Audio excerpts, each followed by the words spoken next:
आकाशवाणीचं हे अकोला केंद्र आहे. आता मी प्रसारित करीत आहोत शेतकरी बांधवांसाठीचा किसानवाणी कार्यक्रम.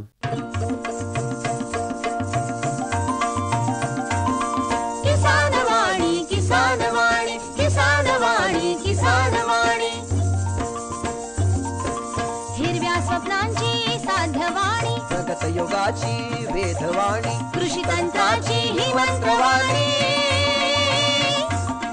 किसानवाणी किसानवाणी किसानवाणी किसानवाणी सफल शेतीची भाष्यवाणी पेरन काढन सांगे वाणी शेती सुखाची आधारवाणी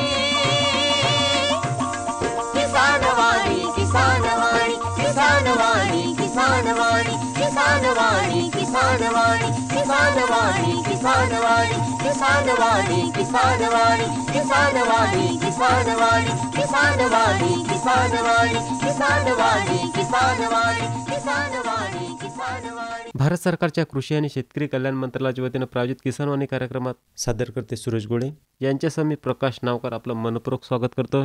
बंधूंनो, करायचे आपला कार्यक्रम सुरुवात नक्कीच करूया.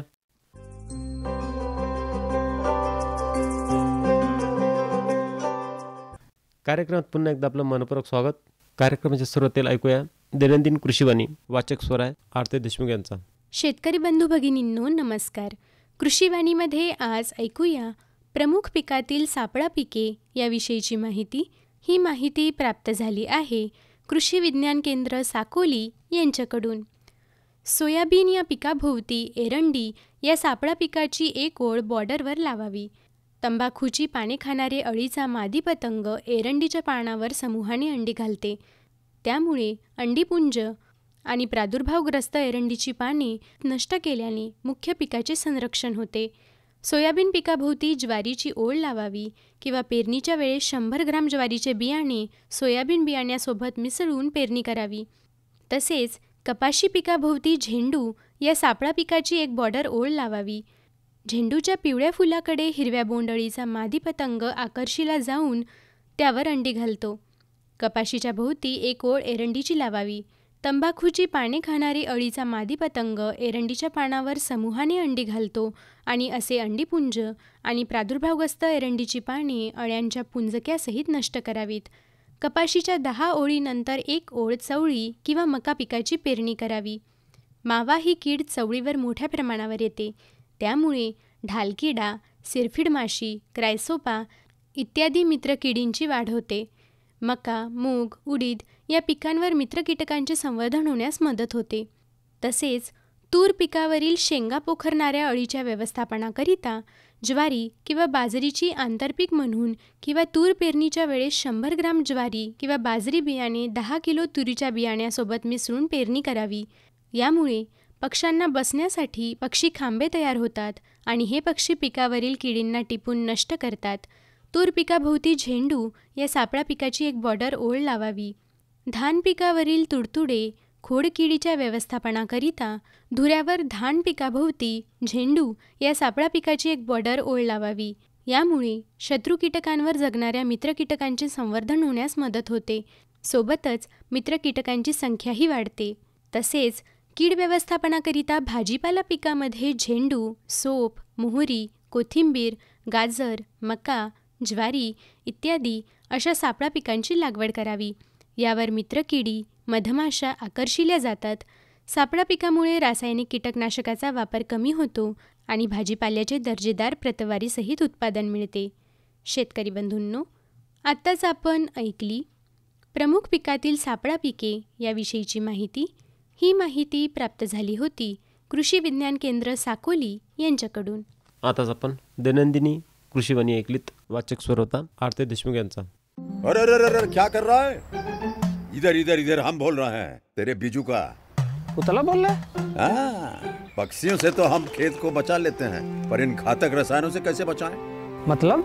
देख बेटा, तू जो ये अंधाधुंध रसायन मिलाता है ना, मिट्टी की सेहत बिगड़ने लगी है और जब माटी ही कमजोर पड़ जाएगी तो उपज कैसे सेहतमंद होगी? अरे पहले ऐसा नहीं था. पूछना अपने बड़े बुजुर्गों से कैसे फसल लहलहाती थी, शुद्धता झलकती थी. हाँ, माटी भी तंदुरुस्त और लोग भी. अरे अब पहली वाली बात कहाँ. पर अब तो सब यही डाले हैं. सब नहीं, आज भी लाखों जागरूक किसान परंपरागत विधि से फसल उगा रहे हैं। खर्चा कम और उपज की कीमत भी बेहतर पा रहे हैं। सच है? रे बेटे एक्सपीरियंस से बता रहे हैं, धूप में बाल सफेद नहीं किए हैं। हाँ। ठीक है भाई, मैं भी आज से जैविक खेती शुरू करूंगा। माटी से प्रेम की परंपरा है, परंपरागत खेती।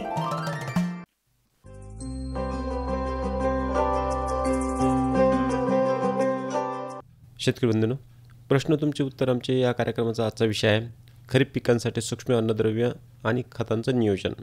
यामध्ये सहभागी तज्ज्ञ आहेत डॉक्टर ज्ञानेश्वर कंकाळ, प्रभारी अधिकारी माती वनस्पती आणि पाणी परीक्षण प्रयोगशाळा मृदविज्ञान विभाग, डॉक्टर पंजाबराव देशमुख कृषी विद्यापीठ अकोला। तर चला ऐकूया हा कार्यक्रम।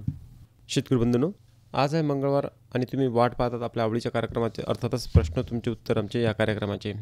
या कार्यक्रमामध्ये आज आपल्यासाठी खरीप पिकासाठी सूक्ष्म अन्नद्रव्य आणि खतांचं नियोजन हा विषय आणि आपल्या प्रश्नांना उत्तर देण्यासाठी आपल्या स्टुडिओमध्ये आमंत्रित तज्ज्ञ आहेत डॉक्टर ज्ञानेश्वर कंकाळ, प्रभारी अधिकारी माती वनस्पती आणि पाणी परीक्षण प्रयोगशाळा मृदविज्ञान, डॉक्टर पंजाबराव देशमुख कृषी विद्यापीठ अकोला। तर शेतकरी बंधूंना आपल्याला माहीतच आहे की आता खरीप पेरणीचे दिवस चालू झालेले आहेत आणि त्याचीच लगबग आहे सध्या। आपण बियाण्याच्या शोधात आहात, चांगलं बियाणं कुठं मिळते, स्वस्त कुठे मिळते, नाहीतर मग मार्केटमध्ये आपल्याला जे हवं आहे ते कुठे आहे, कमतरता असेल तर कोण्या गावून मिळेल, हा एक प्रकारचा शोध आपण घेत असतो। सोबतच खतांची सुद्धा त्याला गरज असते, तर खतंसुद्धा आपण आवर्जून घेत असतो, कारण सोबतच ह्या दोन्ही गोष्टी देणं गरजेचे असतात आणि खताचं नियोजनही करणं गरजेचं असते, कारण सुरुवातीला खतं वगैरे दिले नाहीत तर सुरुवातीपासूनच आपलं पीक हे छोटं राहतं किंवा पाहिजे तसं फुलत नाही। म्हणूनच आपण दोन्ही गोष्टीवरती भर देत असतो। या अनुषंगानंच आज आपण आपल्या कार्यक्रमाचा विषय जो ठेवलेला आहे हा सूक्ष्म अन्नद्रव्य व्यवस्थापन आहे, कारण आपण मुख्य अन्नद्रव्याकडे लक्ष देतो पण सूक्ष्म अन्नद्रव्याकडे आपण फारसं लक्ष देत नाही। त्याच्यामुळे आपल्याला असं वाटतं आपण तर जे सांगितले ते खतं वगैरे दिलेत तरी अजून आपलं पीक पाहिजे तसं दिसत नाही आहे किंवा त्याच्यामध्ये जे तजलता आहे ते दिसत नाही आहे, काही रोगाचं प्रमाण दिसतं आहे, काही किडींचं प्रमाण दिसतं आहे। तर हे सारा जो परिणाम असतो हा सूक्ष्म अन्नद्रव्यांचा असतो। म्हणून सूक्ष्म अन्नद्रव्य जरी सूक्ष्म असले तरी ते फार मोठं काम करून जातात, म्हणूनच सूक्ष्म अन्नद्रव्याकडे लक्ष देणं गरजेचं आहे। म्हणून याच विषयाचं आपण बोलणार आहोत। तर सर, मला असं वाटतं की हा सूक्ष्म अन्नद्रव्याचा विषय खूप महत्त्वाचा आहे आणि मला सर्वप्रथम असं सांगा की पिकामध्ये सूक्ष्म अन्नद्रव्य व्यवस्थापन म्हणजे काय किंवा अन्नद्रव्य व्यवस्थापन म्हणजे काय, याबद्दल काय सांगता येईल आपल्याला? हां, तर असं आहे की प्रत्येक पिकासाठी एक 17 प्रकारचे अन्नद्रव्य त्याच्या वाढीसाठी आवश्यक असतात आणि ती जी आहेत सर्व प्रकारची जी अन्नद्रव्ये आहेत याच्यामध्ये 3 त्याचं प्रामुख्याने 2 गटात त्याची विभागणी केलेली आहे। एक आहेत मुख्य अन्नद्रव्य आणि दुसरे आहेत सूक्ष्म अन्नद्रव्य। तर आता तुम्ही जे म्हणालात की सूक्ष्म अन्नद्रव्यसुद्धा महत्त्वाचे आहेत, तर आजकाल पूर्वी असं होतं की सूक्ष्म अन्नद्रव्य ही मोठ्या प्रमाणात पिकांना जमिनीतून उपलब्ध व्हायची। साधारणतः 8 सूक्ष्म अन्नद्रव्य पिकांना आवश्यक असतात पिकांच्या वाढीसाठी आणि यांची मुख्य भूमिका म्हणजे पिकांना लागणारी जे वाढीसाठी लागणारी जी एन्झाईम्स वगैरे असतात ती त्याला हे प्रवृत्त करतात, उत्तेजित करतात आणि इतर अन्नद्रव्यांच्या उपलब्धतेसाठी सुद्धा ही मदत करतात। फुलधारणा झाली, फळधारणा झाली, अशा अनेक गोष्टींमध्ये यांचा फार महत्त्वाचा वाटा असतो। बरोबर आहे। आणि म्हणून ही सूक्ष्म अन्नद्रव्ये ही खूप जास्त महत्त्वाची आहेत। अलीकडच्या काळात यांची ही जरी अत्यंत सूक्ष्म प्रमाणात लागत असली तरीही ती पिकांना आवश्यक असतातच। म्हणून ही सूक्ष्म अन्नद्रव्यांच्या बाबतीत झालं। आणि दुसरं जे आहे मुख्य अन्नद्रव्य ही तर खूपच जास्त महत्त्वाची असतात, कारण त्याच्याशिवाय पीक आपल्याला योग्य उत्पादन देत नाही कुठलंही पीक। यामध्ये 2 उपप्रकार आहेत, एक तर प्राथमिक अन्नद्रव्य आणि दुसरी दुय्यम अन्नद्रव्य। प्राथमिक अन्नद्रव्यांमध्ये नत्र, स्फुरद, पाला अशी 3 आहेत आणि दुय्यम अन्नद्रव्यामध्ये कॅल्शियम, मॅग्नेशियम आणि गंधक ही 3 आहे, अशी 6 अन्नद्रव्य आपल्याला आवश्यक असतात। आणि अन्नद्रव्य व्यवस्थापन म्हणजे की आता कुठलंही खत किंवा अन्नद्रव्य देताना आपण 4 तत्वे त्याची पाळायला पाहिजे. एक म्हणजे खतं ही किती प्रमाणात द्यायची, पहिली गोष्ट. बरोबर आहे. म्हणजे प्रत्येक पिकाला, प्रत्येक पिकाची अन्नद्रव्यांची जी गरज आहे ती वेगवेगळी आहे आणि त्यानुसार ही नत्र, स्फुरद, पालाश, कॅल्शियम, मॅग्नेशियम, गंधक आणि सूक्ष्म अन्नद्रव्य यांची प्रत्येक पिकाला किती गरज आहे आणि कोणत्या वेळेला गरज आहे. तर पहिलं तत्व आहे की याचं प्रमाण किती आहे, प्रत्येक पिकाचं प्रमाण किती आहे. दुसरी आहे त्याला आपण म्हणतो योग्य मात्रा किंवा योग्य दर, हे एक तत्व आहे. दुसरं तत्व असं आहे की योग्य वेळ, कारण प्रत्येक पिकाला वेगवेगळ्या वेळेला अन्नद्रव्य लागतात. दुसरी गोष्ट की काही अन्नद्रव्य जी आहेत ती एकदा जर दिली तर ती बरेच दिवस जमिनीतून पिकांना हळूहळू उपलब्ध होत राहतात आणि काही अन्नद्रव्य जी आहेत ती म्हणजे ती पुरवणारी जी खतं आहेत त्या खतांमधून ती जमिनीत टाकली तर ती लगेच पिकांना उपलब्ध होतात किंवा त्यातला बराच भाग हा वेगवेगळ्या कारणाने वाया जातो. म्हणून तो वाया जाऊ देऊ नये म्हणून ती आपल्याला वेगळ्या वेगळ्या वेळेला विभागून ती आपल्याला द्यावी लागतात पिकांना. म्हणून दुसरं तत्व म्हणता येईल की योग्य वेळ. तिसरं तत्व असं आहे की योग्य ठिकाणी ती दिली पाहिजे. योग्य ठिकाणी म्हणजे योग्य पद्धतीने आणि मुळांच्या आसपास ज्या जागेतून ही पिकं अन्नद्रव्य शोषून घेतात तेवढ्या भागात ती योग्य पद्धतीनं दिल्या गेली पाहिजे. याला म्हणतो आपण राईट प्लेस किंवा योग्य ठिकाण किंवा योग्य पद्धत. आणि चौथं जे तत्व आहे ते आहे आणि ते महत्त्वाचं आहे योग्य स्त्रोत. म्हणजे कोणत्या खतातून दिली पाहिजे आपण ही अन्नद्रव्य. आत्ताच आपल्याकडे बाजारात जर आपण बघितलं तर काही खतांचा तुटवडा, जसं DAPचा तुटवडा आहे. तर अशा वेळेला आपल्याला पर्यायी स्त्रोत काय आहेत हे शोधणं आवश्यक असते आणि पर्यायी स्त्रोतांमधून ज्याच्यामधून आपल्याला योग्य प्रमाणात आणि संतुलित प्रमाणात नत्र, स्फुरद आणि पालाश ही अन्नद्रव्ये मिळतील ते शोधलं पाहिजे. दुसरी बाब म्हणजे स्त्रोत म्हणजे नुसता रासायनिक खतांचा स्त्रोत नाही, तर आपण एकात्मिक पद्धतीनं जर अन्नद्रव्यांचं नियोजन केलं तर ते जास्त फायद्याचं ठरते. ज्यामध्ये आपण शेणखत, गांडूळ खत, कंपोस्ट खत, हिरवळीचे खतं अशा पद्धतीची काही सेंद्रिय खतांची निवड करू शकतो एक स्त्रोत म्हणून. दुसरा म्हणजे आपण काही जैविक खतं जी आहेत, ॲझोटोबॅक्टर, रायझोबियम, PSB यासारखी जैविक खतं जी बाजारात उपलब्ध आहेत, या खतांनासुद्धा पूरक खतं म्हणून आपण वापर करून सेंद्रिय स्त्रोतांचा जे प्रमाण आहे ते आपण कमी करू शकतो. अशा पद्धतीनं जे आपण नियोजन करतो त्याला आपल्याला म्हणता येईल की आपण अन्नद्रव्य व्यवस्थापन करतो. आणि याचंच जे व्यवस्थापन करताना त्याच्या वेळा, त्याचा दर, त्याची पद्धत, ह्या सगळ्या गोष्टींचा अभ्यास करून आपल्याला नियोजन करावं लागते. सर, खूपच छान पद्धतीने तुम्ही सर पिकांचं अन्नद्रव्य व्यवस्थापन म्हणजे काय याबद्दल विस्तृत अशी माहिती सांगितली. खतामधून पिकांना कोणकोणती अन्नद्रव्ये दिली जातात? हां, तर मी आताच सांगितल्याप्रमाणे मुख्य अन्नद्रव्यांमध्ये नत्र, स्फुरद, पालाश, दुय्यम अन्नद्रव्यांमध्ये कॅल्शियम, मॅग्नेशियम आणि गंधक आणि 7 ते 8 प्रकारची सूक्ष्म अन्नद्रव्ये. यामध्ये सूक्ष्म अन्नद्रव्यांमध्ये महत्त्वाचे आहेत साधारणतः लोह, आपल्या भागात लोह, जस्त आणि बोरान ही जास्त महत्त्वाची सूक्ष्म अन्नद्रव्ये आहेत. आणि इतर जी 3-4 अन्नद्रव्ये आहेत ती सुद्धा आपण पिकांमध्ये देऊ शकतो. सर, आता आपण पाहतो की आपल्या भागामध्ये मुख्य पीक आता सोयाबीन व्हायला लागल्यात आणि दुय्यम पीक हे कपाशी व्हायला लागल्यात. पण सुरुवातीला मुख्य पीक हे कपाशी होतं आणि दुय्यम पीक हे सोयाबीन होतं किंवा इतर होते. परंतु आता त्याची जागा आता सोयाबीनने घेतलेली आहे. तरी पण अजूनही ज्यांना कपाशीनं चांगली साथ दिलेली आहे किंवा त्यांना अजूनही कपाशीवर पूर्ण विश्वास आहे की हे पीक आपल्याला तारून जाते, असे शेतकरी बांधव कपाशीला धरून आहेत आणि ते कपाशीची लागवड केल्याशिवाय राहत नाहीत.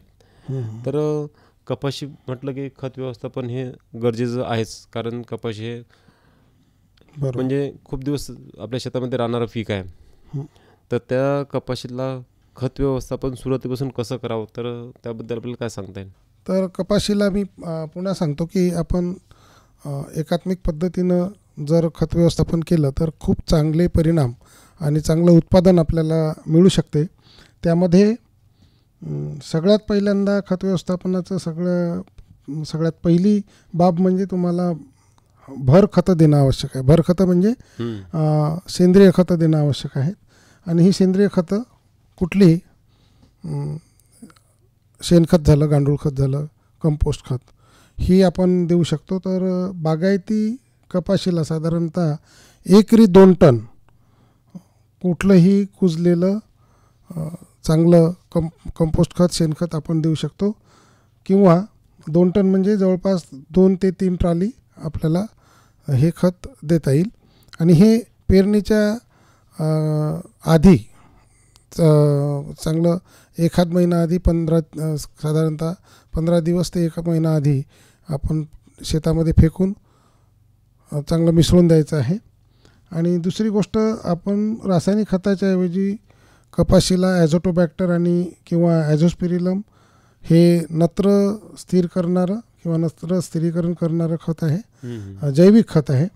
आणि दुसरं एक PSB हे स्फुरद विरघळवणारे जीवाणूचं जैविक किंवा जीवाणू संवर्धन खत आपण प्रत्येकी 250 ग्रॅम 10 किलो बियाण्यासाठी किंवा 25 ग्रॅम 1 किलो बियाण्यासाठी बियाण्याला आपण चोळून याचं व्यवस्थापन करू शकतो.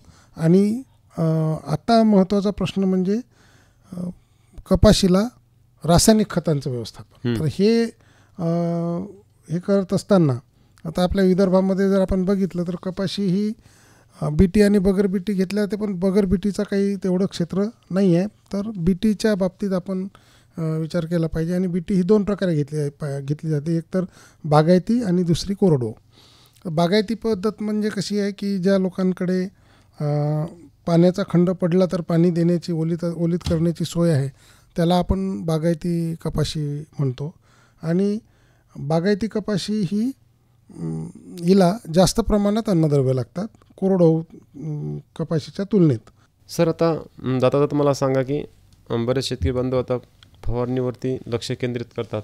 तर फवारणीद्वारे खते का, केव्हा आणि कशी द्यावीत या प्रश्नाबद्दल तुम्ही काय सांगाल सर? हा अत्यंत महत्त्वाचा प्रश्न आहे की फवारणीद्वारे खते का आणि का द्यावीत. तर का याचं कारण असं आहे की ज्या वेळेला पीक हे जमिनीतून खतं घेण्यास असमर्थ असते, साधारणतः 2 वेळेला जास्त पाऊस पडलेला असताना आणि पावसाचा खंड पडल्यावर जमिनीतून आपल्याला खतं देता येत नाही. तर अशा वेळेला आपल्याला फवारणीद्वारे खतं दिली तर ती अधिक फायदेशीर ठरतात आणि ती फार कमी प्रमाणात लागतात. जमिनीतून खतं देण्याच्या तुलनेने फार कमी प्रमाणात लागतात. काही वेळा परिस्थिती अशी असते की जमिनीत योग्य परिस्थिती असतानाही जमिनीचे काही गुणधर्म असे असतात, जसं की चुनखडीयुक्त जमीन आहे किंवा इतर चिबडणारी जमीन आहे. अशा वेळेला सुद्धा आपल्याला फवारणीतून खतं द्यावी लागतात. तर फवारणीतून खतं देण्यामध्ये काही काळजी आपल्याला घेणं आवश्यक आहे की काही खतं आपण एकत्रित करून घेऊ शकत नाही. एकाच प्रकारची 2 खतं ही आपण फवारणीतून दिली नाही पाहिजे.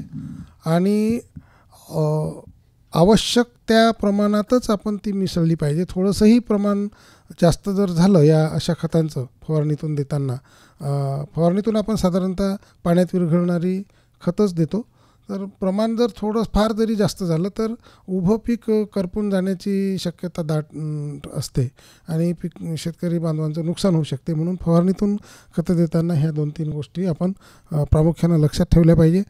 आणि फवारणीतून खतं देण्याचा फायदा असा आहे की तुम्हाला त्या पिकाला त्वरित ती लागू होतात, उत्पादनात फार मोठी वाढ यामुळे घडवून आणता येते.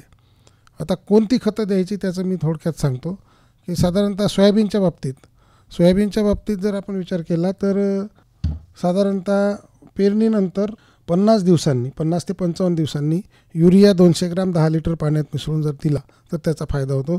आणि नंतर 70 ते 75 दिवसांनी 100 ग्राम DAP किंवा त्याऐवजी 100 ग्राम 1261 झिरो या दोनपैकी कोणतंही एक खत 10 लिटर पाण्यात फवारणीद्वारे जर दिलं तर सोयाबीनचं उत्पादन वाढते, दाण्यांचा आकार वाढतो आणि शेंगा पूर्णपणे भरतात. तर अशा पद्धतीने आपल्याला सोयाबीनचं व्यवस्थापन करता येईल.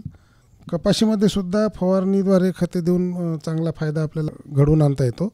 यामध्ये महत्त्वाचं म्हणजे पेरणीनंतर 60 दिवसांनी 200 ग्राम युरिया 10 लिटर पाण्यात मिसळून जर दिला तर तुमचा लाल्या हा याने जो खूप मोठ्या प्रमाणात नुकसान होते हे आपल्याला कमी करता येऊ शकते. आणि लाल्याचं नुकसान कमी करण्यासाठी अजून दुसरी फवारणी म्हणजे पेरणीनंतर साधारण 75 दिवसांनी 100 ग्राम 12-100 आणि 80 ते 100 ग्राम मॅग्नेशियम सल्फेट आणि त्यामध्ये 30 ते 50 ग्राम जर चुना टाकून 10 लिटर पाण्यात हे एकत्र मिसळून फवारणी केली तर लाल्याचा प्रादुर्भाव आढळून येत नाही. आणि पातं आणि फुलं चांगले लागण्यासाठी किंवा थांबलेली वाढ होण्यासाठी किंवा बोंड चांगले भरण्यासाठी आणि पीक आणि पाते हे फुलोरा अवस्थेत याचा चांगला येण्यासाठी फुलोऱ्याच्या अवस्थेत आपण पेरणीनंतर साधारण 40 ते 60 दिवसांनी जर नत्रस फुलोत पालाश 13-0-45 असलेलं विद्राव्य खत 100 ग्राम प्रति 10 लिटर पाण्यात मिसळून जर दिलं तर त्याचा कपाशीला चांगला फायदा होतो. अशा पद्धतीनं जर आपण द्रव्ययुक्त किंवा फवारणीद्वारे जर खतं दिली तर पिकांना चांगला फायदा होतो. सर, तुम्ही इथे आलात आणि खूप छान अशी माहिती आमच्या शेतकरी बांधवांना सांगितलीत. आज मुख्य भर हा आपला सूक्ष्म द्रव्यावरती होता. सोबतच खत व्यवस्थापनही कसं करावं याच्याबद्दल तुम्ही सांगितलं. नक्कीच येणारा खरीप हंगामामध्ये आमचे शेतकरी बांधव तुम्ही ज्या शिफारशी सांगितल्या आहेत ते नक्कीच करतील आणि भरघोस पीक घेतील असे पण या ठिकाणी आशा करू आहे. जे शेतकरी बांधव आपल्याला ऐकत आहेत त्यांच्या वतीने आणि जे शेतकरी बांधवांना वेळेअभावी आपल्याला फोन कॉल करणं शक्य झालं नाही तर त्यांच्या वतीनं मी आपले आभार मानतो. धन्यवाद सर. धन्यवाद. आताच आपण प्रश्न तुमचे उत्तर आमचे हा कार्यक्रम ऐकलात आणि विषय होता खरीप पिकांसाठी सूक्ष्म अन्नद्रव्य आणि खतांचं नियोजन. यामध्ये सहभागी तज्ज्ञ होते डॉक्टर ज्ञानेश्वर कंकाळ, प्रभारी अधिकारी माती वनस्पती आणि पाणी परीक्षण प्रयोगशाळा मृद विज्ञान विभाग, डॉक्टर पंजाबराव देशमुख कृषी विद्यापीठ अकोला.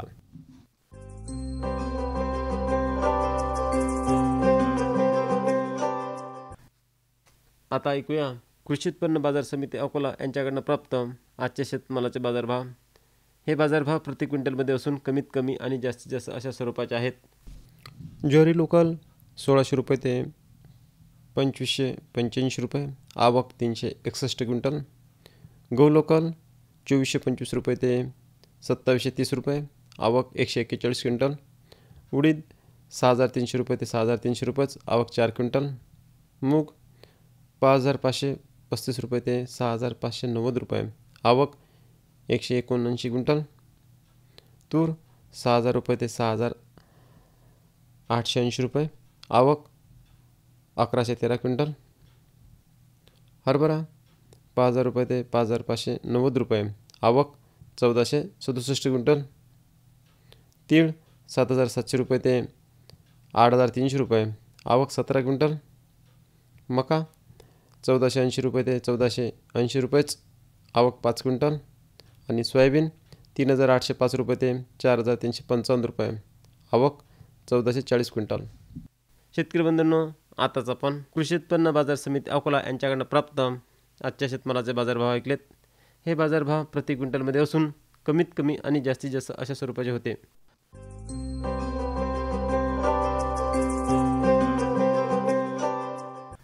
भगरीमध्ये आहे प्रथिनांचे प्रमाण सर्वात मस्त, शरीर राहते आपले तंदुरुस्त.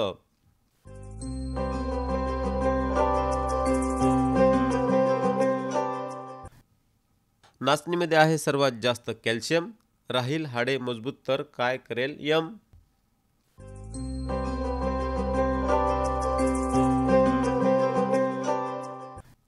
पौष्टिक तृणधान्य आहे पोषक घटकांची तिजोरी, शरीरात येणार नाही कोणत्या घटकाची कमजोरी.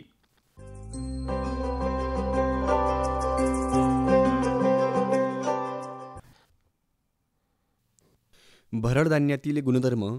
ज्वारी. आधुनिक तंत्रज्ञानामुळे मानवी जीवनात फार मोठे बदल घडवून येत आहेत. त्याचप्रमाणे शेती व्यवसायामध्ये सुद्धा आमूलाग्र बदल होत आहेत. पिकाच्या सुधारित वाणांमुळे त्यांच्या उत्पादनात आणि पौष्टिकतेत अनेक सुधारणा दिसून येत आहेत. ज्वारीमध्ये असणाऱ्या पौष्टिक घटकांचे महत्त्व मानवी आहारामध्ये अतिशय महत्त्वाचे आहे. हे समजल्यामुळेच ज्वारी सर्व थरातील लोकांमध्ये प्रचलित होऊ लागली आहे. ज्वारीतील विविध आरोग्यवर्धक अन्नद्रव्यामुळे ज्वारीला आरोग्यवर्धक धान्य म्हणून महत्त्व प्राप्त होत आहे. रंगीत ज्वारी असणाऱ्या पॉलिफिनॉलिक्समुळे मानवी शरीरात निर्माण होणारे हृदयविकार आणि कर्करोगाचे प्रमाण कमी करण्यास मदत होते. या सर्व कारणांमुळे सध्या भारतात ज्वारीपासून तयार होणाऱ्या विविध पदार्थांना अतिशय लोकप्रियता मिळताना दिसून येत आहे. ज्वारीपासून सध्या प्रचलित आणि अप्रचलित अशा दोन्ही प्रकारच्या पदार्थांची निर्मिती करण्याचे काम विविध स्तरावरती मोठ्या प्रमाणात चालू आहे. ज्वारीपासून रवा, पोहे, शेवया, लाया यासारख्या पदार्थांना बाजारात मोठे स्थान प्राप्त होऊ लागले आहे, कारण त्यापासून विविध प्रकारचे अन्नपदार्थ तयार करता येतात. हे सिद्ध झाले आणि आता लोकांच्याही लक्षात येऊ लागले आहे. त्यामुळेच आहारातील न्याहारी जेवण आणि जंक फूड म्हणूनही ज्वारीचा वाढता वापर होत आहे. ज्वारीच्या पिठात सोयाबीन पीठ मिसळून त्यातील प्रथिनांचं प्रमाण 14% वाढवता येऊ शकते. ज्वारी आणि इतर तृणधान्यांपासून विविध अन्नपदार्थ निर्माण करता यावे याविषयी जागरूकता वाढवावी, कारण त्याची पौष्टिकता अतिशय उत्कृष्ट आहे.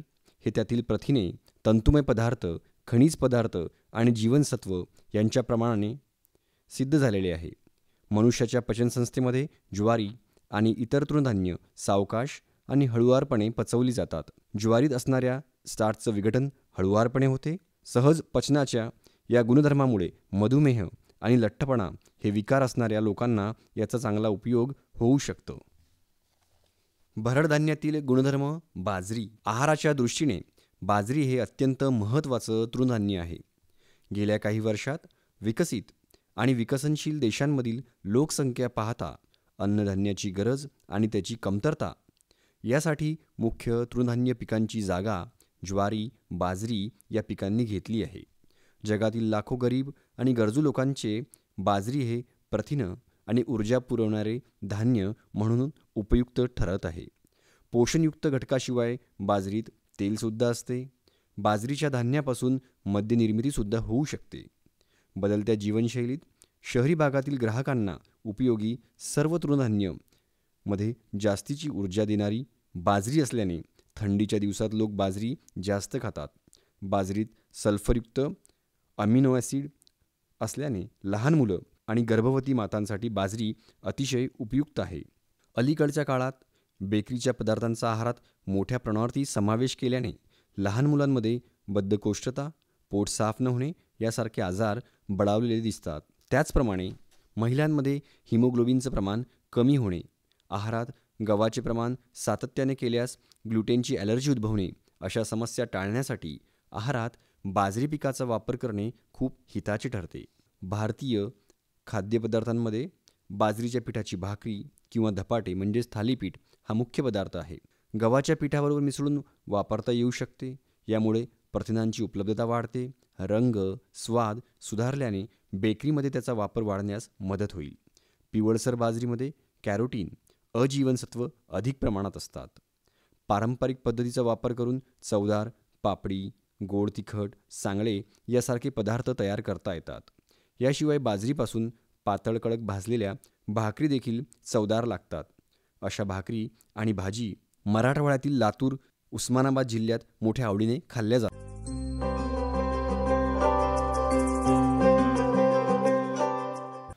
अन्नधान्य म्हणून घ्याल तृणधान्याची रास, मिळेल आरोग्याची हमी हमखास.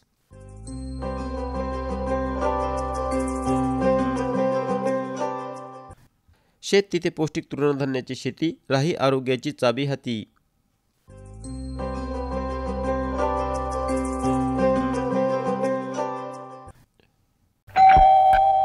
सर्वोत्कृष्ट शेतकऱ्याचा पुरस्कार मिळाला आहे हरीला.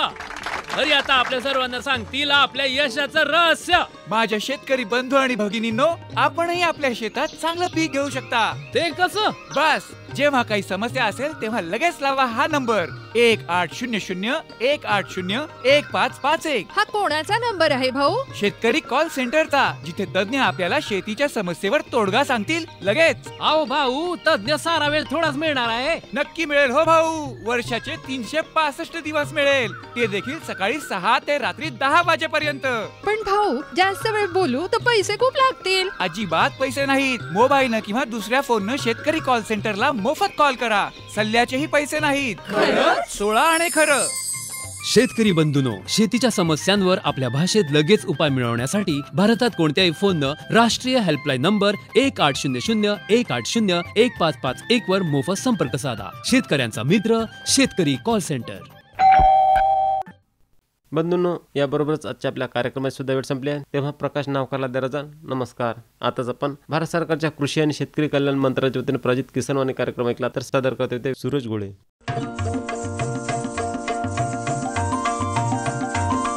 किसानवाणी किसानवाणी किसानवाणी किसानवाणी, हिरव्या स्वप्नांची साध्यवाणी, प्रगत योगाची वेधवाणी, कृषी तंत्राची ही मंत्रवाणी. किसानवाणी किसानवाणी किसानवाणी किसानवाणी, सफल शेतीची भाष्यवाणी, पेरन काढण सांगे वाणी, शेती सुखाची आधारवाणी. किसानवाणी किसानवाणी किसानवाणी किसानवाणी किसानवाणी किसानवाणी किसानवाणी किसानवाणी किसानवाणी किसानवाणी किसानवाणी किसानवाणी किसानवाणी किसानवाणी किसानवाणी किसानवाणी किसानवाणी किसानवाणी. आताच आपण आकाशवाणीच्या अकोला केंद्रावरून शेतकरी बांधवांसाठीचा किसानवाणी कार्यक्रम ऐकलात.